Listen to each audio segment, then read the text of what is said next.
In this problem we're told that f prime, the derivative of function f, is 2x minus x squared over e to the 2x.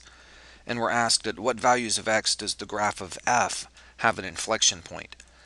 Alright, the quickest way to solve this would be to use what you know about the graph of a function and the graph of its first and second derivative. And we're dealing here with the graph of function f, and we're asked where function f has inflection points. So an inflection point will be where the function goes from concave down to concave up, or where it goes from concave up to concave down. So let's think about these two cases. In this first case, the derivative of f will be positive at first and decreasing, and it will reach some minimum value and then start to go back up. So the derivative, or f prime, would look something like this, and right at this x value it would reach a minimum. Now in this case, let's think for a second about what the second derivative would look like. The second derivative of f would be the derivative of this function. So the derivative here is negative and then 0 and then positive. So it would do something like this, and it would cross the x-axis right there. Now I just point this out to mention that this is in fact the definition of an inflection point. An inflection point occurs where the second derivative changes sign, and that will be where the first derivative has a local minimum, or in the reverse case it would be where the first derivative has a local maximum. And in that case the second derivative would be going from positive to negative at that x value right there. So what we're going to do is make a graph of f prime and look for a local min or a local max.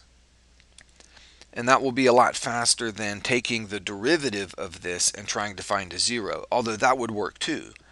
So let's graph f prime and find a local min or a local max. Now I've got the TI-83, and I'm putting the function in here, 2x minus x squared over, and let's type e to the power of, and if you're typing it like this, you need these parentheses, e to the power of 2x.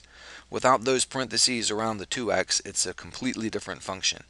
And then let's just graph this with the standard zoom settings and see what we get. Okay, and it looks like we might have something going on there near the origin. And then look at the x values for our choices. These go from 0 to a little over 1. So let's just set our viewing window to go on our x values from -1 to 2. And then the y values, we were dealing with some pretty small y values on that graph that we just looked at. So let's set those from -1 to 1 and hit graph.